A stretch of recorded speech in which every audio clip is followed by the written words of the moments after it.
Assalamualaikum warahmatullahi wabarakatuh. Waalaikumsalam warahmatullahi wabarakatuh. Jadi di hari Asyura itu merupakan satu momentum ya, di mana di alam semesta itu ada satu kekuatan energi yang bekerja. Yakni apa? Energi di mana Nabi Musa mampu menenggelamkan Fir'aun. Ibaratnya sebuah puncak perjuangan. Itu 10 syuro itu menjadi titik perjuangan kemenangan seorang Nabi Musa.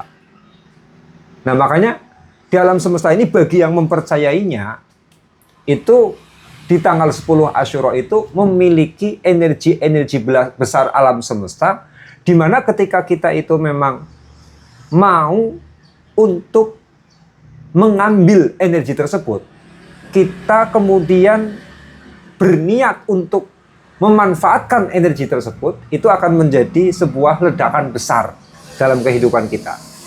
Tapi kalau kita AB, ya terserah. Yang rugi juga bukan alam semesta, tapi yang rugi adalah diri kita sendiri. Nah, karena ada momentum ini, di antara nanti cara untuk mengambil energi besar alam semesta itu adalah dengan memberikan santunan kepada anak yatim. Nah, di perjumpaan kali ini, saya Muhammad Nurul Banan akan menyampaikan persoalan bagaimana kita kemudian mengambil energi besar di bulan Asyura untuk membangkitkan, untuk meningkatkan kualitas kehidupan kita fid dunya hingga akhirat.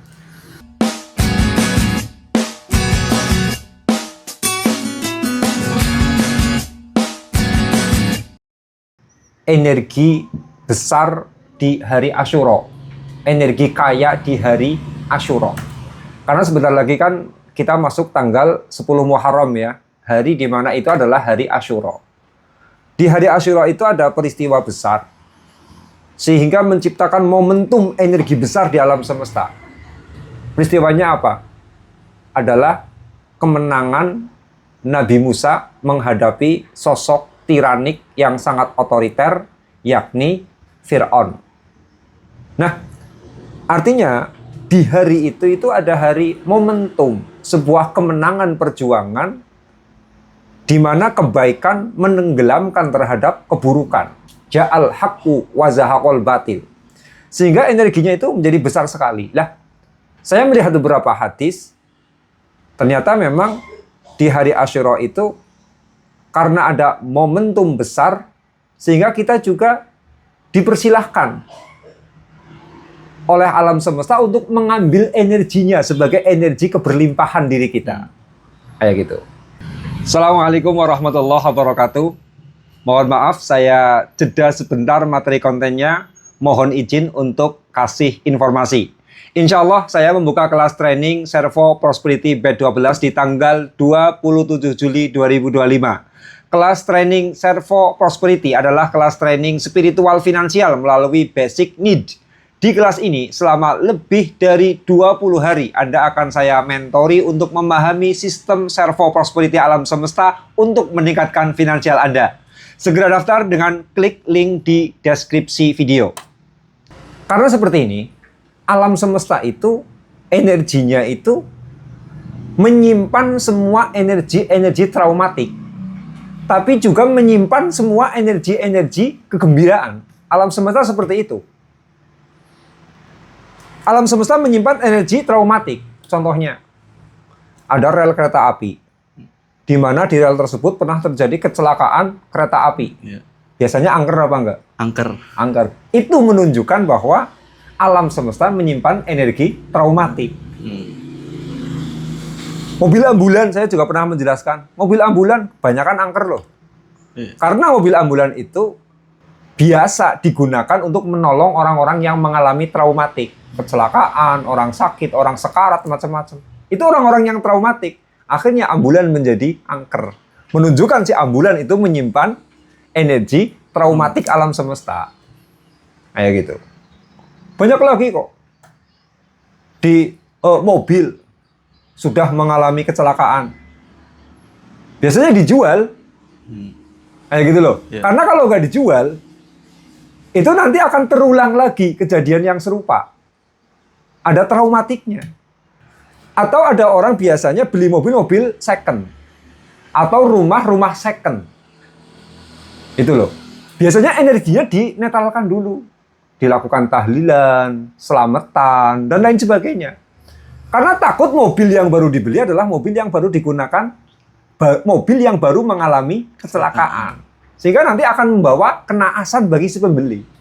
Nah ini kan fakta bahwa alam semesta itu menyimpan energi-energi traumatik. Itu. Nah ya kita stres, ya kita mengalami stres di kamar itu kamarnya bisa merekam traumatik kita loh. Kalau terus-menerus dilakukan, akhirnya horor kamarnya. Ya, ada kamar digunakan untuk bunuh diri oleh orang. Itu bisa horor kamarnya itu. Maka alam semesta ini memang itu menyimpan, merekam terhadap energi-energi traumatik. Tapi demikian pula ketika ada energi keberlimpahan, ada energi kegembiraan, itu alam semesta juga menyimpan energinya. Itu kerennya di sana. Makanya kan ada tempat-tempat suci. Contohnya Nabi Ismail dengan Nabi Ibrahim itu pernah hidup di kota Mekah sekarang itu kan. Iya. Itu energinya tersimpan sehingga kota Mekah kemudian sampai hari ini menjadi kota haram, menjadi kota yang dimuliakan, menjadi tanah haram. Di mana di Mekah itu ya, pesawat aja itu kan nggak boleh lewat di atas Ka'bah. Kalau lewat di atas Ka'bah ya ada saja nasib sialnya. Kayak gitu. Terus apa? Di tanah haram, di kota Mekah itu orang ada aturan-aturan sendiri.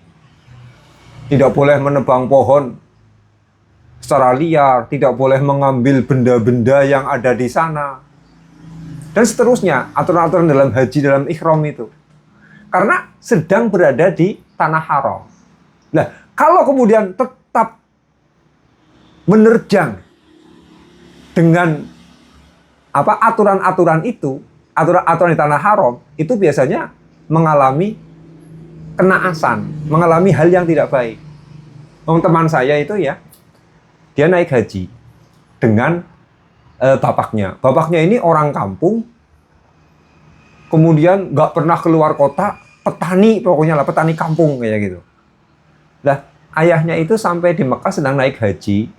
Ketika dia melempar jumroh, itu pingin cari kenang-kenangan dengan cara mengambil batu kerikil untuk lempar jumroh itu loh, dibawa pulang. Sampai rumah, orangnya langsung gila itu loh. Langsung gila. Jadi kerjaannya itu ngomel sendiri, senyum-senyum sendiri, pokoknya jadi orang gila malah. Pulang haji jadi orang gila. Akhirnya diselidiki ternyata dia itu membawa batu kerikil yang digunakan untuk melempar jumroh. Karena ada larangan tidak boleh membuat kerusakan di daerah kota Makkah, di daerah tanah haram itu loh. Akhirnya ketika ada tetangganya yang umroh, kemudian batu kerikil tersebut itu dititipkan supaya dikembalikan. Setelah dikembalikan, sembuh. Itu loh, sembuh. Ini karena memang tanah haram pernah digunakan oleh orang-orang suci seperti hanya Nabi Ibrahim dan Nabi Ismail untuk melakukan ibadah kepada Allah, itu merekam energi keberkahannya, energi kegembiraannya. Kayak gitu. Ya jangankan ke Mekah lah, nggak usah ke Mekah. Kayak gitu. Di tanah Jawa aja banyak sekali petilasan-petilasan kan. Iya. Prabu Siliwangi pernah bertapa di sini. Ada energinya di sana. Kayak gitu loh. Sunan Kalijaga pernah bertapa di sini. Ada energinya di sana. Kayak gitu. Yang disebut dengan nama petilasan. Prabu Jayabaya pernah bertapa di sini. Bahkan kadang nggak bertapa, cuma lewat. Kayak gitu loh. Itu diabadikan momentumnya. Karena alam semesta memang merekamnya. Kayak gitu. Lalu sampai hari ini kan yang namanya Baitul Maqdis, ya, kota Yerusalem kalau sekarang itu kan tempat di mana orang-orang suci seperti Nabi Daud, Nabi Sulaiman berada di sana. Ya terekam sampai hari ini kesuciannya sebagai Baitul Maqdis itu. Bait suci kalau dalam bahasa Yahudi itu loh. Nah ini jadi ada kegembiraan, alam semesta merekam. Ya. Kemudian ada kesialan, ada traumatik, alam semesta juga merekam. Nah, karena ini kemudian tanggal 10 Syuro itu ada momentum di mana ada orang yang sangat perkasa, sangat kuat, tapi dia sangat zalim kepada kaum Bani Israel. Menjajah, menindas. Kayak gitu loh. Itu yang disebut dengan nama Fir'aun. Lah, orang-orang Bani Israel yang kemudian dijajah, ditindas oleh Fir'aun ini, dengan dipimpin oleh Nabi Musa menemukan kemenangan. Yaitu ketika Nabi Musa itu membelah Laut Merah, kemudian Fir'aun sendiri tenggelam di dalam Laut Merah. Ini energi yang luar biasa di alam semesta momentumnya. Kayak gitu. Berarti ini kan momentum kegembiraan ya. Iya. Nah itu. Sehingga alam semesta merekamnya sampai hari ini, padahal sudah berapa ratus abad loh yang lalu loh. Iya. Itu kan kejadian sebelum Masehi kan? Iya. Itu. Kok masih direkam, dirayakan sampai hari ini? Karena alam semesta merekamnya. Itu peristiwa besar. Dan berarti karena peristiwa besar, di sana juga ada energi besar. Kalau kita punya energi listrik cuman 900 watt. Ya, listrik rumah. Dengan yang punya 3.500 watt, itu gede yang 3.500 watt. Gede mana itu energinya kalau diambil? 3.000. Ya, jelas gede yang 3.500 watt. Ini pasti. Enggak. Kalau yang 900 watt, ya paling buat nyalakan satu kulkas, satu TV, kemudian beberapa lampu, kayak gitu kan. Iya. Beberapa lampu, kemudian mesin cuci, setrika, dan sebagainya, untuk kebutuhan rumah tangga. Sudah, cuma itu. Tapi yang 3.500 watt, untuk menjalankan bisnis, mungkin menggunakan kulkas sampai 10, tidak masalah. Kayak gitu loh. Karena kuotanya sudah lebih gede. Karena energi semakin besar, maka akan semakin melimpah. Kayak gitu. Lah, momentum 10 syuro itu ada energi besar yang disimpan oleh alam semesta. Karena apa? Karena kedahsyatan kemenangan seorang Nabi Musa dengan Bani Israel menghadapi kezaliman seorang Fir'aun. Nah, kira-kira kalau kita mau ngambil energinya itu dahsyat nggak? Dahsyat. Dahsyat. Nah, dan ternyata cara kita mengambil energinya sudah diajarkan oleh Nabi. Itu. Ya, sudah diajarkan oleh Nabi. Ya oke lah, puasa saya nggak pernah puasa, jadi saya juga nggak mau menjelaskan. Ya, saya kurus kayak gini, kalau puasa ya nanti dehidrasi kayak gitu kan. Nah, salah satu momentum yang diajarkan oleh Nabi di 10 Syuro, bukan 10 Syuro, 10 Muharram, di hari Asyura ya, itu adalah kita supaya mengambil energi momentum 10 Syuro tersebut, energi besar tersebut, dengan menggunakan media mengusap kepala anak yatim. Atau memberikan santunan kepada anak yatim, kemudian mengusap kepalanya. Ini bisa kita gunakan sebagai cara untuk mengambil energi besar yang disimpan di 10 Asyura itu. Ini dalam satu riwayat Tabrani, Nabi mengajarkan bagaimana kita mengambil energi, ya, momentum energi yang ada, yang direkam oleh alam semesta di hari Asyura. Caranya apa? Dengan mengusap anak yatim dan memberikan santunan kepada anak yatim. Wa'an Abi Dardai, dan dari sahabat Abi Darda, qala, dia berkata, Atan Nabiyya sallallahu alaihi wasallam rajulun yashku qaswata qalbih. Suatu ketika ada seorang laki-laki datang menemui Rasulullah. Dan dia itu mengeluhkan bahwa hatinya sedang keras.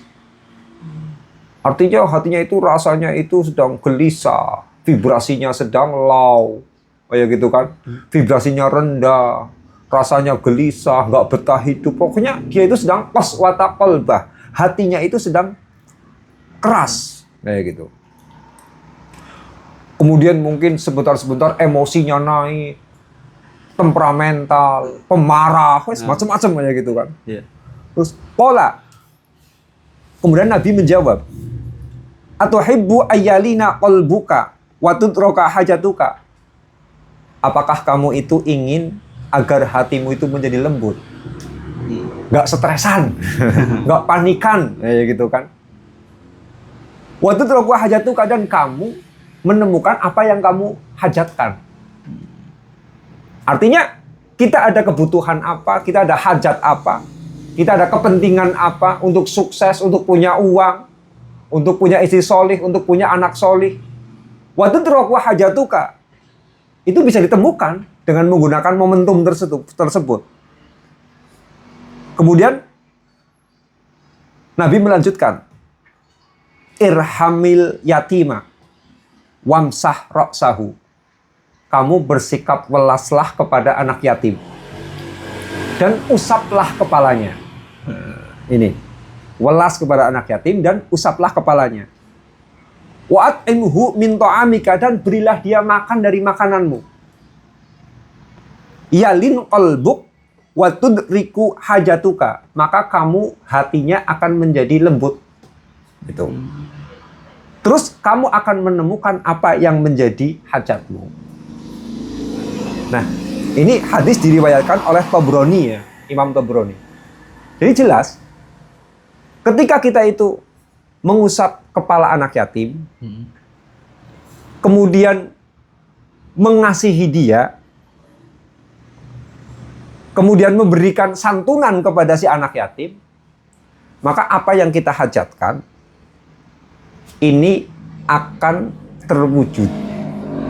Dan kemudian ketika hati kita itu merasa tidak tenang, kita mengalami depresi, mengalami tekanan, mengalami kegelisahan, mengalami kecemasan, dan lain sebagainya, itu akan dihilangkan oleh Allah. Atau mungkin kita mengalami emosi yang tidak stabil, merendahkan orang, suka marah-marah dan sebagainya. Ini nanti akan dilenturkan oleh Allah. Nah, ini di 10 Syuro, di 10 Muharram, itu momentum tersebut disediakan oleh alam semesta. Kita tinggal mau mengambilnya atau tidak. Loh, apa iya 10 Muharram itu kemudian betul-betul menarik energi yang demikian hebat untuk mengubah kehidupan kita? Iya, asalkan yakin. Iya. Kalau nggak yakin ya 10 Asyura biasa saja kan. Iya. Soalnya apa? Yang namanya hari itu kan netral-netral saja. Iya. Itu adalah bagian dari alam semesta, bagian dari waktu alam semesta yang sebetulnya netral-netral saja. Kemudian hari tersebut bisa memberikan berkah, bisa memberikan kemuliaan, tergantung sugesti dari keyakinan kita sendiri sebagai manusia. Contohnya 10 Muharram itu bertepatan dengan tanggal 6 Juli. Di hari itu orang Islam meyakini sepenuhnya itu adalah hari yang mulia. Tapi apa iya bagi orang Buddha itu adalah hari yang mulia? Enggak. Di hari yang bersamaan besok di tanggal 6 Juli, bagi yang meyakini itu adalah hari mulia, bagi yang tidak meyakini itu adalah hari biasa saja. Sama saja 17 Agustus. Bagi bangsa Indonesia itu hari mulia, bagi masyarakat Malaysia ya biasa saja. Padahal 17 Agustus oleh bangsa Indonesia itu hari penuh dengan penghormatan. Kayak gitu loh, penuh dengan perayaan, penuh dengan semangat. Bagi orang Malaysia ya tidur aja sudah seperti biasa. Karena ini yang namanya energi sebuah waktu itu bisa memiliki energi yang akurat apabila kita itu meyakini ini. Maka kita mau mengambil energi besar dari hari Asyura itu tergantung kepada keyakinan kita sendiri. Kita yakin nggak bahwa di hari Asyura itu adalah momentum energi besar di alam semesta? Kayak gitu. Kalau orang Buddha, orang Hindu mungkin yang tidak pernah didoktrin masalah hari Asyura, disuruh memuliakan hari Asyura, ya selesai kehidupannya. Iya. Kayak gitu loh. Artinya selesai, tidak ada keajaiban apa-apa. Kayak gitu. Nah, sebab ini tergantung kepada diri kita, keyakinan kita, pengamatan kita tentang hari Asyura itu. Nah, tadi Nabi menyampaikan cara kita mengunduh momentum energi besar alam semesta di hari Asyura itu dengan cara kita mengusap rambut kepala anak yatim dan memberikan santunan. Itu bisa betul-betul memberikan keberlimpahan kepada kita, memberikan keajaiban kepada kita atau tidak, tergantung kepada keyakinan kita sendiri. Itu. Kalau kita nggak yakin, saya ceramah seperti ini kok, kemudian nggak percaya, ya sudah, nggak ada apa-apa. Syaratnya harus percaya. Itu harus yakin sepenuhnya. Karena kalau nggak percaya, ya sudah sama saja seperti orang Buddha misalkan aja gitu loh. Ya, nggak ada manfaatnya apa-apa. Nah, ini momentumnya. Karena seperti ini ya, apa iya bisa diambil hanya dengan niat? Ya kita katakanlah kita mengusap rambut kepala anak yatim. Kita memberikan santunan kepada anak yatim. Kayak gitu. Apa iya energinya bisa diambil dari hari Asyura itu? Iya bisa. Dengan apa sih? Ya dengan menggunakan niat. Cara ngambilnya. Betul-betul niat mengambil berkah di hari Asyura melalui anak yatim. Diniatkan betul-betul. Dan waktu teraku hajatuka, hajatmu akan tercapai. Berarti apa? Sampaikan hajat kita di hari itu. Kita ngusap, kita ngasih santunan, kemudian apa? Niat yang lurus, yang baik. Kayak gitu ya. Betul-betul karena Allah. Kemudian apa? Sampaikan hajat kita. Caranya seperti itu. Ya Allah, semoga saya diberi keselamatan dunia akhirat. Itu hajatnya. Ya Allah, semoga anak saya menjadi anak-anak yang berkualitas. Sebutkan hajatnya. Ya Allah, semoga saya makin kaya raya. Sebutkan hajatnya. Kayak gitu. Ya Allah, semoga kemudian istri saya makin cantik misalkan. Ya. Sebutkan itu hajatnya. Itu. Karena di sini ada hukum konversi. Hukum konversi energi. Dari energi 10 Muharram kita jadikan sebagai energi untuk kita menggapai apa yang kita hajatkan. Itu hukum konversi. Sama sajalah ada air dikonversi menjadi listrik. Itu. Ada 10 Muharram, sebetulnya yang capek banget adalah Nabi Musa berjuang berdarah-darah. Kita ambil energinya. Semoga anak saya soleh. Semoga rezeki saya semakin melimpah. Kayak gitu. Semoga keluarga saya semakin damai. Semoga anak saya semakin berprestasi. Semoga saya selamat dunia akhirat. Silahkan disebutkan hajatnya. Melalui media, mengusap kepala anak yatim, dan memberikan santunan. Itu loh. Ini caranya. Cuma yang harus menjadi catatan ya, itu kerap banyak orang yang memberikan santunan kepada anak yatim berupa uang. Tapi dia itu tidak mampu memberikan rasa hormat kepada si anak yatim. Mereka nggak tahu seperti apa rasanya menjadi anak yatim. Anak yatim itu ya, karena saya ada keponakan yang yatim juga. Dan setiap hari dia main sama anak saya. Sehingga saya tahu persis keadaan mentalitas anak yatim. Ternyata anak yatim itu ketika dikasih uang, karena ini anak kasihan banget ya. Dikasih uang, ini anak kasihan banget. Justru dia ngelangsa. Saya nggak punya bapak. Kayak gitu loh. Dia malah nangis. Itu loh. Jadi ini justru memorinya itu terbuka. Rasa menderitanya itu terbuka ketika si anak yatim ini menerima uang. Ini loh. Jadi dia merasa, iya ya saya anak yatim, bapak saya udah nggak ada, kangen sama bapak. Malah membuka memorinya itu, lukanya itu loh. Dan sekarang coba praktek-praktek di kampung-kampung itu. Praktek-praktek di masjid-masjid. Bikin panggung gede, anak yatimnya diundang, dinaikkan ke panggung. Dibuat acara pamerkan, ini anak yatim miskin. Kayak gitu loh, kasih uang. Wow, yang gagah siapa coba? Yang gagah malah yang ngasih. Anak yatimnya, Masya Allah menjadi korban itu. Dijadikan alat bagaimana orang kaya menemukan rasa gagah. Kan kurang ajar itu kan sebetulnya. Ini, jadi anak yatimnya menjadi pajangan. Ya, menjadi pajangan event. Kayak gitu. Biar yang merasa gagah itu si orang kayanya, anak yatimnya dipajang, ini anak yatim, saya kasihani. Kan yang gagah siapa? Yang memberikan santunan.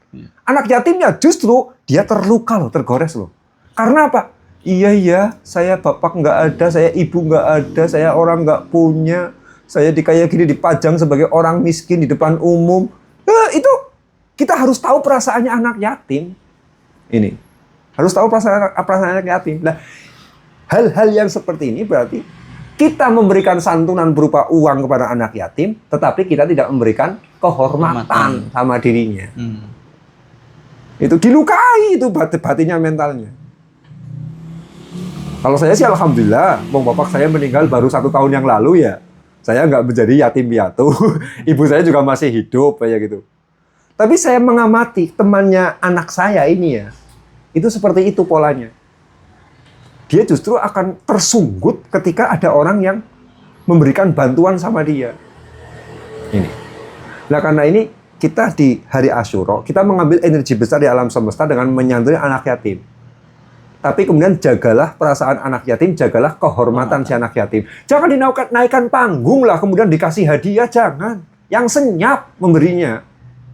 Contohnya apa? Masukkan amplop, kayak gitu loh. Antar ke rumahnya. Misalkan kayak gitu. Ya. Antar ke rumahnya. Atau kemudian kalau ingin mengusap kepala anak yatimnya, kayak gitu. Ya, jangan dipajang di depan umum.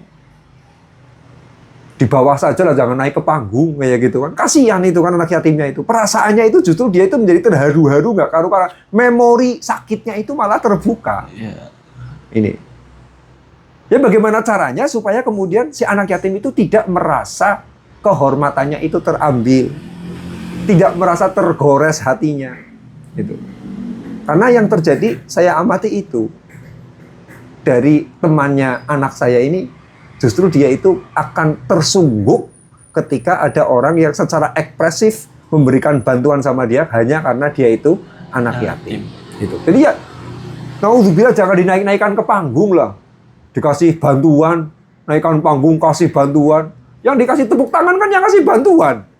Kayak gitu, anak yatimnya cuma korban saja. Korban kegagahan orang kaya, kayak gitu kan. Orang yang ngasih bantuan. Kayak gitu.